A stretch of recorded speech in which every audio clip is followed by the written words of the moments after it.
Good morning. Today is Monday, March 23rd, and I am back with Harry Potter and the Sorcerer's Stone. Today we're reading chapter 5. It's a pretty long chapter, but I know we can do it. So I'm bookmarking for myself right now exactly where chapter 6 starts so that I'm aware of how much I have left to read. Chapter 5, Dragon Alley. Oh, sorry. I think it's Diagon Alley. It looked like it said Dragon Alley. Harry woke early the next morning. Although he could tell it was daylight, he kept his eyes shut tight. It was a dream, he told himself firmly. I dreamed a giant called Hagrid came to tell me I was going to a school for wizards. When I open my eyes, I'll be at home in my cupboard. There was suddenly a loud tapping noise. And there's Aunt Petunia knocking on the door, Harry thought, his heart sinking. But he still didn't open his eyes. It had been such a good dream. Tap, tap, tap. All right, Harry mumbled, I'm getting up. He sat up and Hagrid's heavy coat fell off him. The hut was full of sunlight, the storm was over. Hagrid himself was asleep on the collapsed sofa, and there was an owl rapping its claw on the window, a newspaper held in its beak. Harry scrambled to his feet, so happy he felt, as though a large balloon was swelling inside him. He went straight to the window and jerked it open. The owl swooped in and dropped the newspaper on top of Hagrid, who didn't wake up. The owl then fluttered onto the floor and began to attack Hagrid's coat. Don't do that. Harry tried to wave the owl out of the way, but it snapped its beak fiercely at him and carried on savaging the coat. Hagrid, said Harry loudly, there's an owl. Pay him, Hagrid grunted into the sofa. What? He wants payin' for deliverin' the paper. Look in the pockets. Hagrid's coat seemed to be made of nothing but pockets. Bunches of keys, slug pellets, balls of string, peppermint humbugs, tea bags. Finally, Harry pulled out a handful of strange-looking coins. Give him 5 nuts, said Hagrid sleepily. Nuts? The little bronze ones. Harry counted out 5 little bronze coins, and the owl held out his leg so Harry could put the money into a small leather pouch tied to it. Then he flew off through the open window. Hagrid yawned loudly, sat up, and stretched. Best be off, Harry. Lots to do today. Gotta get up to London and buy all your stuff for school. Harry was turning over the wizard coins and looking at them. He had just thought of something that made him feel as though the happy balloon inside him had got a puncture. Hagrid? Said Hagrid, who was pulling on his huge boots. I haven't got any money, and you heard Uncle Vernon last night. He won't pay for me to go and learn magic. Don't worry about that, said Hagrid, standing up and scratching his head. Do you think your parents didn't leave you anything? But if their house was destroyed, they didn't keep their gold in the house, boy. Now, first stop for us is Gringotts, Wizard's Bank. Have a sausage, they're not bad cold. And I wouldn't say no to a bit of your birthday cake, neither. Wizards have banks? Just the one, Gringotts, run by goblins. Harry dropped the bit of sausage he was holding. Goblins? Yeah, so you'd be mad to try and rob it, I'll tell you that. Never mess with goblins, Harry. Gringotts is the safest place in the world for anything you want to keep safe, except maybe Hogwarts. As a matter of fact, I gotta visit Gringotts anyway. For Dumbledore, Hogwarts business. Hagrid drew himself up proudly. He usually gets me to do important stuff for him. Fetchin', you, getting things from Gringotts. Knows he can trust me, see? Got everything? Come on, then. Harry followed Hagrid out onto the rock. The sky was quite clear now, and the sea gleamed in the sunlight. The boat Uncle Vernon had hired was still there, with a lot of water in the bottom after the storm. How did you get here? Harry asked, looking around for another boat. Flew, said Hagrid. Flew? Yeah, but we'll go back in this. Not supposed to use magic now, I've gotcha. They settled down in the boat, Harry still staring at Hagrid, trying to imagine him flying. Seems a shame to row, though, said Hagrid, giving Harry another of his sideways looks. If I was to speed things up a bit, would you mind not mentioning it at Hogwarts? Of course not, said Harry, eager to see more magic. Hagrid pulled out the pink umbrella again, tapped it twice on the side of the boat, and they sped off toward land. Why would you be mad to try and rob Gringotts? Harry asked. Spells, enchantments, said Hagrid, unfolding his newspaper as he spoke.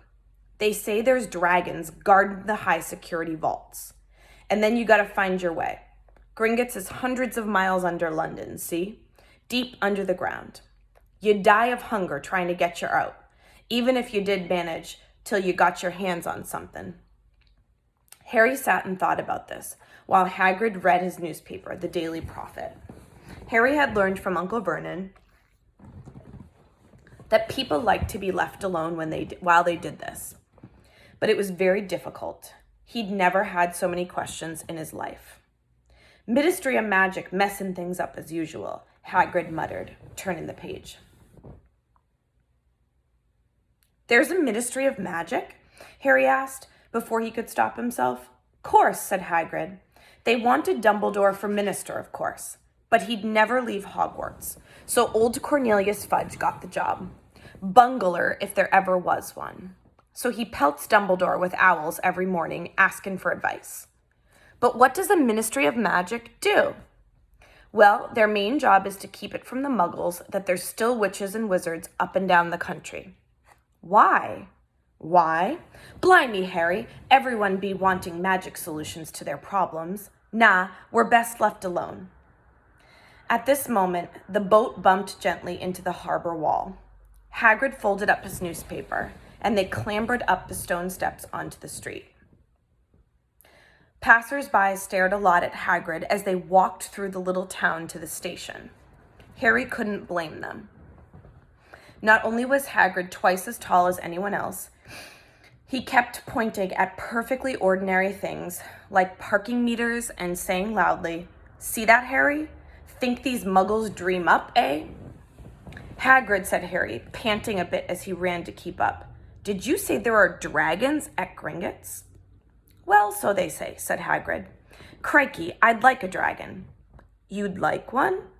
Wanted one ever since I was a kid. Here we go. They had reached the station. There was a train to London in 5 minutes' time. Hagrid, who didn't understand muggle money as he called it, gave the bills to Harry so he could buy their tickets. People stared more than ever on the train. Hagrid took up 2 seats and sat knitting what looked like a canary yellow circus tent. Still got your letter, Harry, he asked as he counted stitches. Harry took the parchment envelope out of his pocket. Good, said Hagrid. There's a list there of everything you need. Harry unfolded a second piece of paper he hadn't noticed the night before and read. Hogwarts School of Witchcraft and Wizardry. Uniform. First-year students will require: Number 1, 3 sets of plain work robes, black. Number 2, 1 plain pointed hat, black for day wear. Number 3, 1 pair of protective gloves, dragon hide or similar. Number 4, 1 winter cloak, black, silver fastenings. Please note that all pupils' clothes should carry name tags. Course books. All students should have a copy of each of the following: The Standard Book of Spells, Grade 1, by Miranda Goshawk. A History of Magic by Batilda Bagshot. Magical Theory by Aldebert Waffling. A Beginner's Guide to Transfiguration by Emmerich Switch. 1000 Magical Herbs and Fungi by Phililda Spore. Magical Draughts and Potions by Arsenius Jigger. Fantastic Beasts and Where to Find Them by Newt Scamander. The Dark Forces, A Guide to Self-Protection by Quentin Trimble. Other equipment: 1 wand, 1 cauldron, pewter, standard size 2, 1 set glass or crystal phials, 1 telescope, 1 set of brass scales. Students may also bring an owl or a cat or a toad. Parents are reminded that first years are not allowed their own broomsticks. Can we buy all this in London? Harry wondered aloud. If you know where to go, said Hagrid. Harry had never been to London before. Although Hagrid seemed to know where he was going, he was obviously not used to getting there in an ordinary way. He got stuck in the ticket barrier on the underground and complained loudly that the seats were too small and the trains were too slow. I don't know how the Muggles manage without magic, he said, as they climbed a broken-down escalator that led up to a bustling road lined with shops. Hagrid was so huge that he parted the crowd easily. All Harry had to do was keep close behind him. They passed bookshops and music stores, hamburger restaurants and cinemas, but nowhere that looked as if it could sell you a magic wand. This was just an ordinary street full of ordinary people. Could there really be piles of wizard gold buried miles beneath them? Were there really shops that sold spell books and broomsticks? Might this not all be some huge joke that the Dursleys had cooked up? If Harry hadn't known that the Dursleys had no sense of humor, he might have thought so. Yet somehow, even though everything Hagrid had told him so far was unbelievable, Harry couldn't help trusting him. This is it, said Hagrid, coming to a halt. The Leaky Cauldron. It's a famous place. It was a tiny, grubby-looking pub. If Hagrid hadn't pointed it out, Harry wouldn't have noticed it was there. The people, hurrying by, didn't glance at it. Their eyes slid from the big bookshop on one side to the record shop on the other, as if they couldn't see the Leaky Cauldron at all. In fact, Harry had the most peculiar feeling that only he and Hagrid could see it. Before he could mention this, Hagrid had steered him inside. For a famous place, it was very dark and shabby. A few old women were sitting in a corner, drinking tiny glasses of sherry. One of them was smoking a long pipe. A little man in a top hat was talking to the old bartender, who was quite bald and looked like a toothless walnut. The low buzz of chatter stopped when they walked in. Everyone seemed to know Hagrid. They waved and smiled at him, and the bartender reached for a glass, saying, "The usual, Hagrid?" "Can't, Tom. I'm on Hogwarts business," said Hagrid, clapping his great hand on Harry's shoulder and making Harry's knees buckle. "Good Lord," said the bartender, peering at Harry. Can this be? The Leaky Cauldron had suddenly gone completely still and silent. "Bless my soul," whispered the old bartender. "Harry Potter, what an honor." He hurried out from behind the bar, rushed toward Harry, and seized his hand, tears in his eyes. "Welcome back, Mr. Potter, welcome back." Harry didn't know what to say. Everyone was looking at him. The old woman with the pipe was puffing on it without realizing it had gone out. Hagrid was beaming. Then there was a great scraping of chairs, and the next moment, Harry found himself shaking hands with everyone in the Leaky Cauldron. "Doris Crockford, Mr. Potter, can't believe I'm meeting you at last. So proud, Mr. Potter. I'm just so proud. Always wanted to shake your hand. I'm all of a flutter. Delighted, Mr. Potter. Just can't tell you. Diggle's the name. Daedalus Diggle." "I've seen you before," said Harry, as Daedalus Diggle's top hat fell off in his excitement. "You bowed to me once in a shop." "He remembers," cried Daedalus Diggle, looking around at everyone. "Did you hear that? He remembers me." Harry shook hands again and again. Doris Crockford kept coming back for more. A pale young man made his way forward very nervously. One of his eyes was twitching. "Professor Quirrell," said Hagrid. "Harry, Professor Quirrell will be one of your teachers at Hogwarts."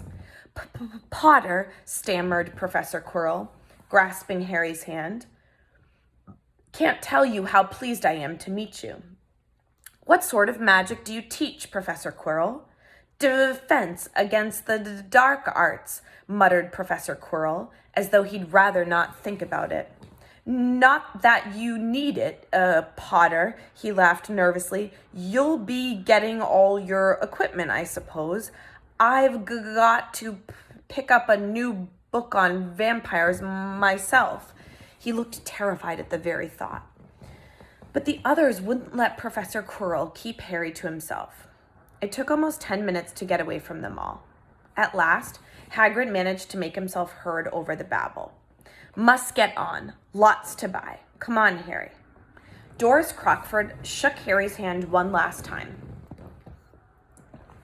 and Hagrid led them through the bar and out into a small walled courtyard where there was nothing but a trash can and a few weeds. Hagrid grinned at Harry. Told you, didn't I? Told you was famous. Even Professor Quirrell was trembling to meet you. Mind you, he's usually trembling. Is he always that nervous? Oh yeah, poor bloke, brilliant mind. He was fine while he was studying out of books, but then he took a year off to get some first-hand experience. They say he met vampires in the Black Forest, and there was a nasty bit of trouble with a hag. Never been the same since. Scared of the students, scared of his own subject. Now, where's me umbrella? Vampires? Hags? Harry's head was swimming. Hagrid, meanwhile, was counting bricks in the wall above the trash can. 3 up, 2 across, he muttered. Right, stand back, Harry. He tapped the wall 3 times with the point of his umbrella. The brick he had touched quivered. It wiggled. In the middle, a small hole appeared. It grew wider and wider. A second later, they were facing an archway large enough even for Hagrid. An archway onto a cobbled street that twisted and turned out of sight. Welcome, said Hagrid, to Diagon Alley. He grinned at Harry's amazement. They stepped through the archway. Harry looked quickly over his shoulder and saw the archway shrink instantly back into solid wall. The sun shone brightly on a stack of cauldrons outside the nearest shop. Cauldrons, all sizes.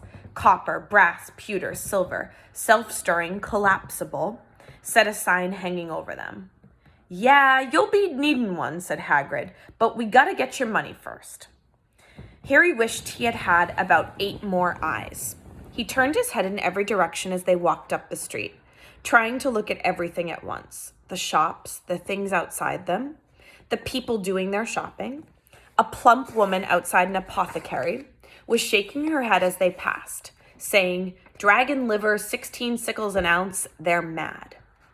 A low, soft hooting came from a dark shop with a sign saying, Elop's Owl Emporium, Tawny, Screech, Barn, Brown, and Snowy.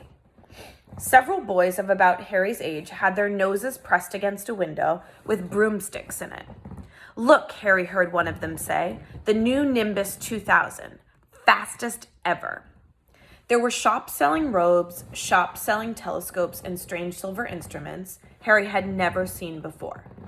Windows stacked with barrels of bat spleens and eel's eyes, tottering piles of spell books, quills, and rolls of parchment, potion bottles, globes of the moon. Gringotts, said Hagrid. They had reached a snowy white building that towered over the other little shops. Standing beside its burnished brown doors, wearing a uniform of scarlet and gold, was... Yeah, that's a goblin, said Hagrid quietly, as they walked up the white stone steps toward him. The goblin was about a head shorter than Harry. He had a swarthy, clever face, a pointed beard, and Harry noticed very long fingers and feet. He bowed as they walked inside. Now they were facing a second pair of doors, silver this time, with words engraved upon them. Enter, stranger, but take heed of what awaits the sin of greed. For those who take but do not earn must pay most dearly in their turn. So if you seek beneath our floors a treasure that was never yours, thief, you have been warned, beware of finding more than treasure there. Like I said, you'd be mad to try and rob it, said Hagrid. A pair of goblins bowed them through the silver doors, and they were in a vast marble hall. About 100 more goblins were sitting on high stools behind a long counter, scribbling in large ledgers, weighing coins in brass scales, examining precious stones through eyeglasses. There were too many doors to count leading off the hall, and yet more goblins were showing people in and out of these. Hagrid and Harry made for the counter. Morning, said Hagrid to a free goblin.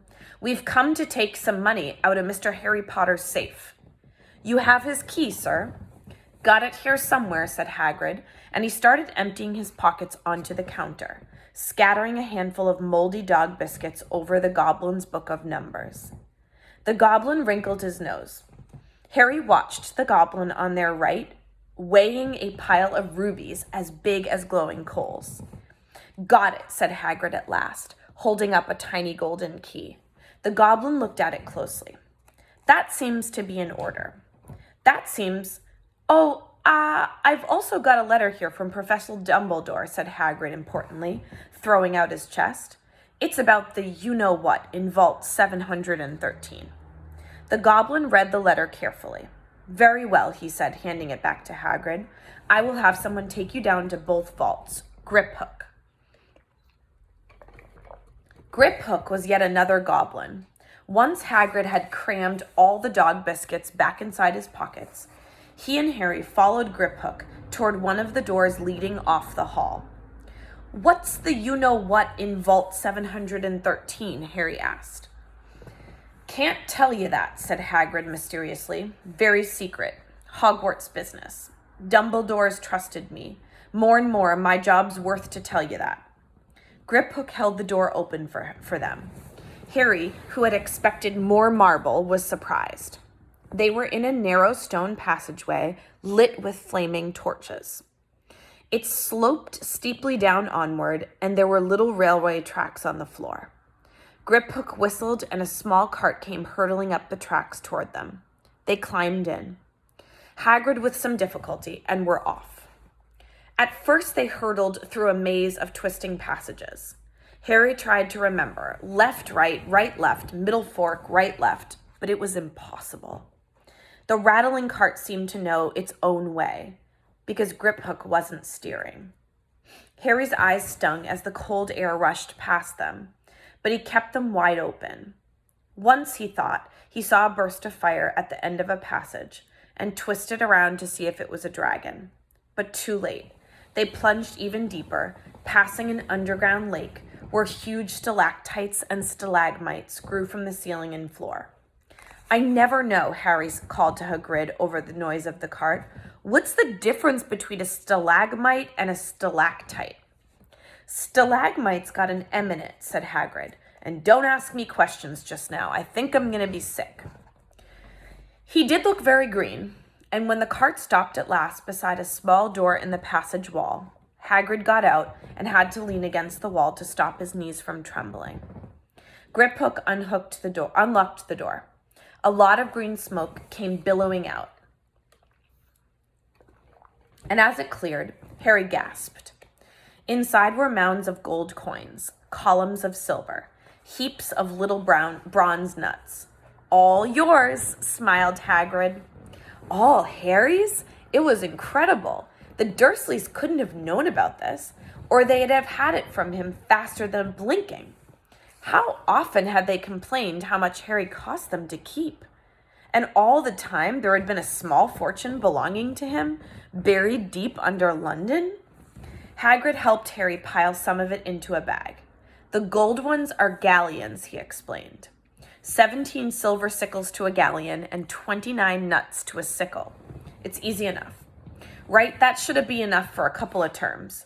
We'll keep the rest safe for you. He turned to Griphook. Vault 713 now, please, and can we go more slowly? One speed only, said Griphook. They were going even deeper now and gathering speed. The air became colder and colder as they hurtled round tight corners. They went rattling over an underground ravine, and Harry leaned over the side to try to see what was down at the dark bottom. But Hagrid groaned and pulled himself back by the scruff of his neck. Vault 713 had no keyhole. Stand back, said Griphook importantly. He stroked the door gently with one of his long fingers, and it simply melted away. If anyone but a Gringotts goblin tried that, they'd be sucked through the door and trapped in there, said Griphook. How often do you check to see if anyone's inside? Harry asked. About once every 10 years, said Griphook with a rather nasty grin. Something really extraordinary had to be inside this top security vault. Harry was sure. and he leaned forward eagerly, expecting to see fabulous jewels at the very least. But at first he thought it was empty. Then he noticed a grubby little package wrapped up in brown paper lying on the floor. Hagrid picked it up and tucked it deep inside his coat. Harry longed to know what it was, but knew better than to ask. "Come on, back in this infernal cart, and don't talk to me on the way back. It's best if I keep me mouth shut," said Hagrid. One wild cart ride later, they stood blinking in the sunlight outside Gringotts. Harry didn't know where to run first now that he had a bag full of money. He didn't have to know how many galleons there were to a pound to know that he was holding more money than he'd had in his whole life. More money than even Dudley had ever had. "Might as well get your uniform," said Hagrid, nodding towards Madame Malkin's robes for all occasions. "Listen, Harry, would you mind if I slipped off for a pick-me-up in the leaky cauldron? I hate them Gringotts carts." He did still look a bit sick, so Harry entered Madame Malkin's shop alone, feeling nervous. Madame Malkin was a squat, smiling witch dressed all in mauve. Hogwarts, dear," she said when Harry started to speak. "Got the lot here. Another young man being fitted up just now, in fact." In the back of the shop, a boy with a pale, pointed face was standing on a footstool, while a second witch pinned up his long black robes. Madame Malkin stood Harry on a stool next to him, slipped a long robe over his head, and began to pin it to the right length. "Hello," said the boy. "Hogwarts too?" "Yes," said Harry. "My father's next door buying my books, and my mother's up the street looking for wands," said the boy. He had a bored, drawling voice. "Then I'm going to drag them off to look at racing brooms. I don't see why first years can't have their own. I think I'll bully father into getting me one, and I'll smuggle it in somehow." Harry was strongly reminded of Dudley. "Have you got your own broom?" the boy went on. "No," said Harry. "Play Quidditch at all?" "No," Harry said again, wondering what on earth Quidditch could be. "I do. Father says it's a crime if I'm not picked to play for my house, and I must say I agree. Knowing what house you'll be in yet?" "No," said Harry, feeling more stupid by the minute. "Well, no one really knows until they get there, do they? But I know I'll be in Slytherin. All our family have been. Imagine being in Hufflepuff. I think I'd leave, wouldn't you?" Said Harry, wishing he could say something a bit more interesting. "I say, look at that man," said the boy suddenly, nodding toward the front window. Hagrid was standing there, grinning at Harry and pointing at 2 large ice creams to show he couldn't come in. "That's Hagrid," said Harry, pleased to know something the boy didn't. "He works at Hogwarts." "Oh," said the boy, "I've heard of him. He's a sort of servant, isn't he?" "He's the gamekeeper," said Harry. He was liking the boy less and less every second. "Yes, exactly. I heard he's a sort of savage, lives in a hut on the school grounds, and every now and then he gets drunk, tries to do magic, and ends up setting fire to his bed." "I think he's brilliant," said Harry coldly. "Do you?" said the boy with a slight sneer. "Why is he with you? Where are your parents?" "They're dead," said Harry shortly. He didn't feel much like going into the matter with this boy. "Oh, sorry," said the other, not sounding sorry at all. "But they were our kind, weren't they?" "They were a witch and wizard, if that's what you mean. I really don't think they should let the other sort in, you. Do you? They're just not the same. They've never been brought up to know our ways. Some of them have never even heard of Hogwarts until they get the letter, imagine? I think they should keep it in the old wizarding families. What's your surname, anyway?" But before Harry could answer, Madame Malkin said, "That's you done, my dear." And Harry, not sorry for an excuse to stop talking to the boy, hopped down from the footstool. "Well, I'll see you at Hogwarts, I suppose," said the drawling boy. Harry was rather quiet as he ate the ice cream Hagrid had bought him, chocolate and raspberry with chopped nuts. "What's up?" said Hagrid. "Nothing," Harry lied. They stopped to buy parchment and quills. Harry cheered up a bit when he found a bottle of ink that changed color as you wrote. When they had left the shop, he said, "Hagrid, What's Quidditch? Blimey, Harry, I keep forgetting how little you know. Not knowing about Quidditch? Don't make me feel worse, said Harry. He told Hagrid about the pale boy in Madame Malkin's.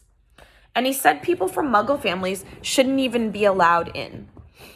You're not from a Muggle family. If he'd known who you were, he's growing up knowing your name if his parents are wizardin' folks. You saw what everyone in the Leaky Cauldron was like when they saw you. Anyway, what does he know about it? Some of the best I ever saw were the only ones with magic in them, in a long line of Muggles. Look at your mum. Look at what she had for a sister. So what is Quidditch?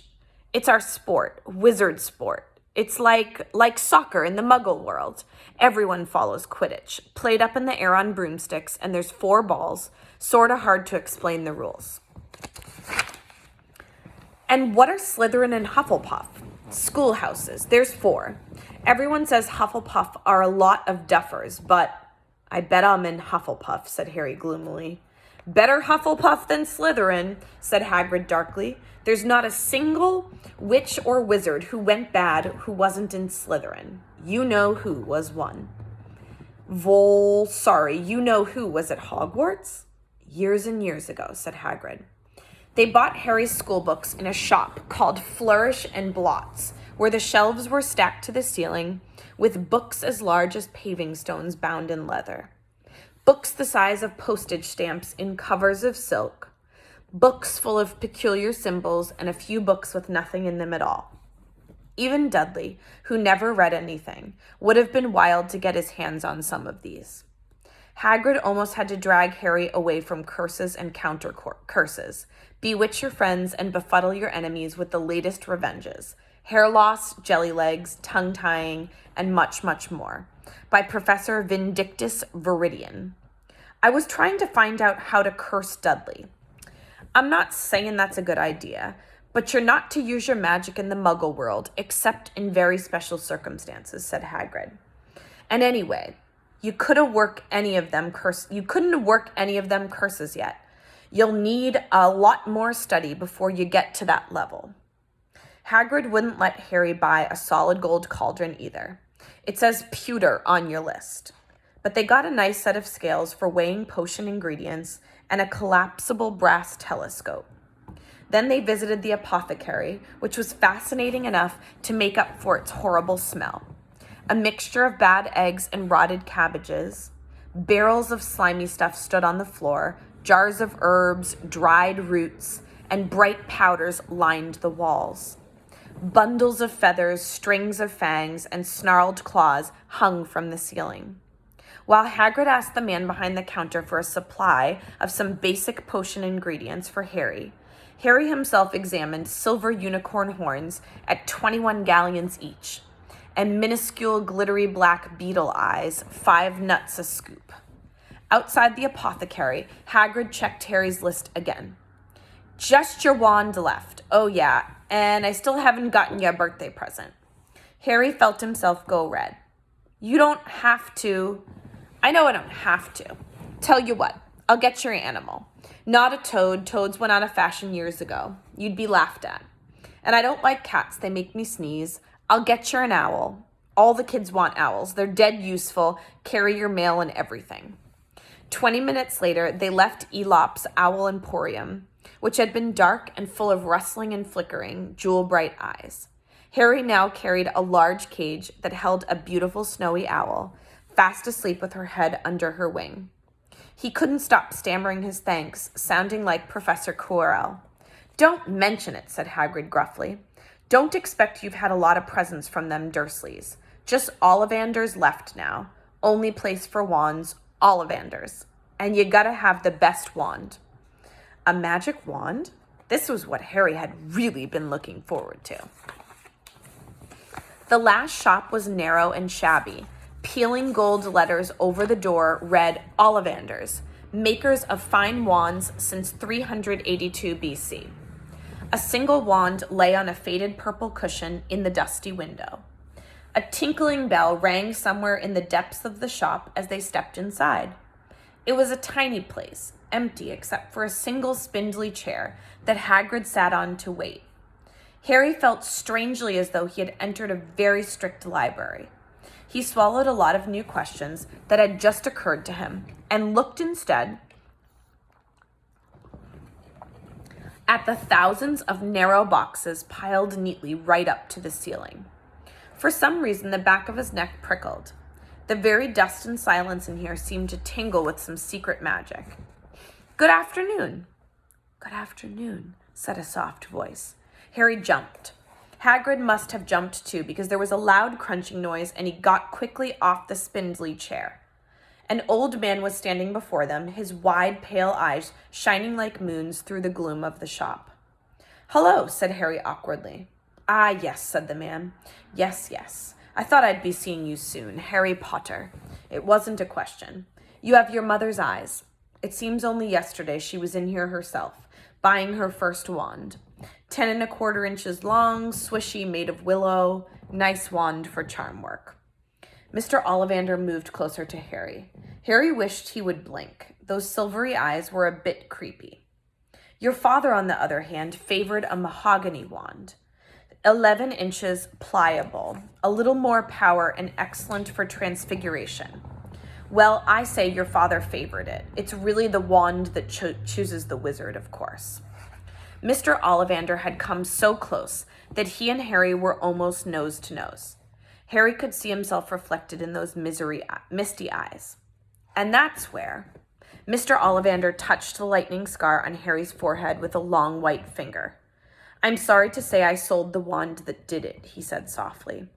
13½ inches, powerful wand, very powerful, and in the wrong hands.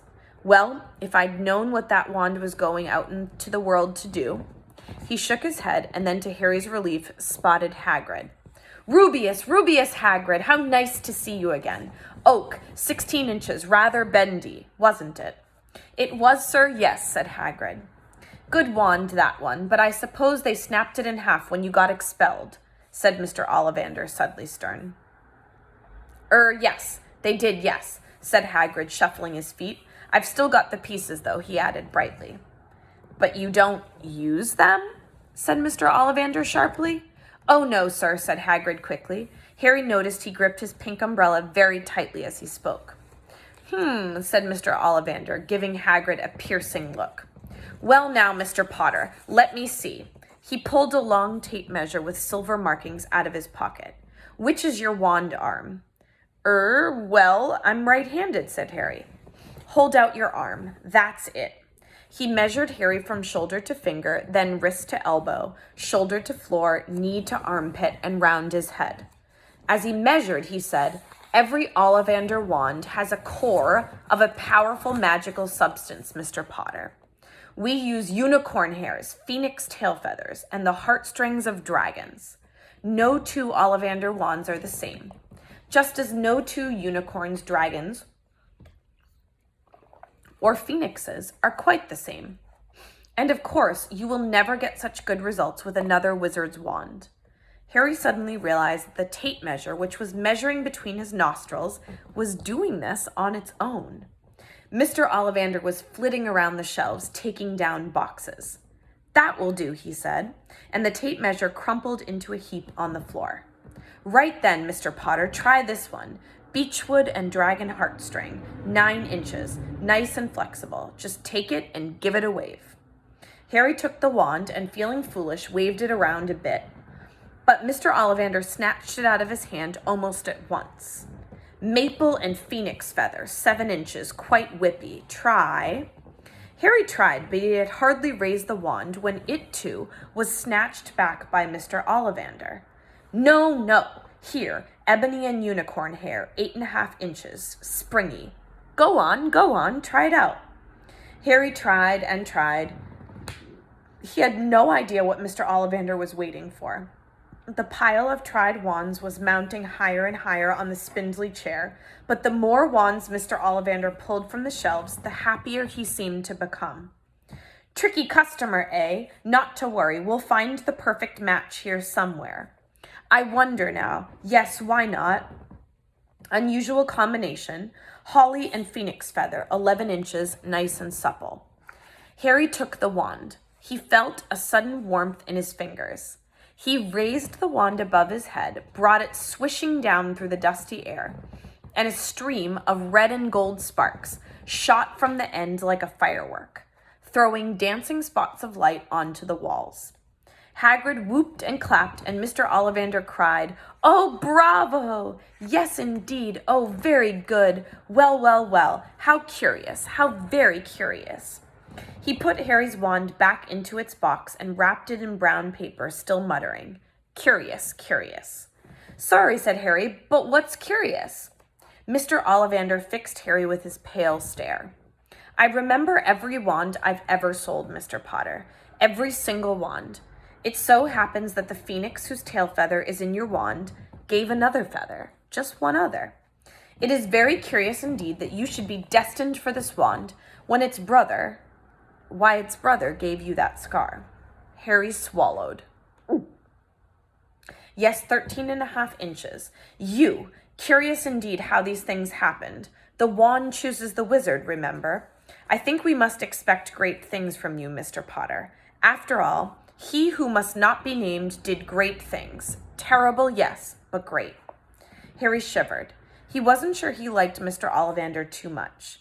He paid 7 gold galleons for his wand, and Mr. Ollivander bowed them from his shop.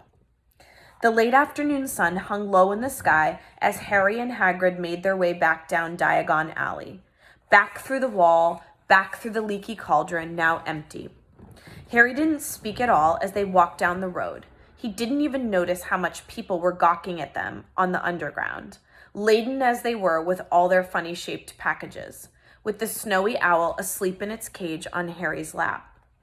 Up another escalator, out into Paddington Station, Harry only realized where they were when Hagrid tapped him on the shoulder. "Got time for a bite to eat before your train leaves," he said. He bought Harry a hamburger, and they sat down on plastic seats to eat them. Harry kept looking around. Everything looked so strange somehow. "You all right, Harry? You're very quiet," said Hagrid. Harry wasn't sure he could explain. He'd just had the best birthday of his life, and yet he chewed his hamburger trying to find the words. "Everyone thinks I'm special," he said at last. "All those people in the leaky cauldron, Professor Quirrell, Mr. Ollivander, but I don't know anything about magic at all. How can they expect great things? I'm famous, and I can't even remember what I'm famous for. I don't know what happened when the night my parents died." Hagrid leaned across the table. Behind the wild beard and eyebrows, he wore a very kind smile. "Don't you worry, Harry. You'll learn fast enough. Everyone starts at the beginning at Hogwarts. You'll be just fine. Just be yourself. I know it's hard. You've been singled out, and that's always hard. But you'll have a great time at Hogwarts. I did, still do, matter of fact."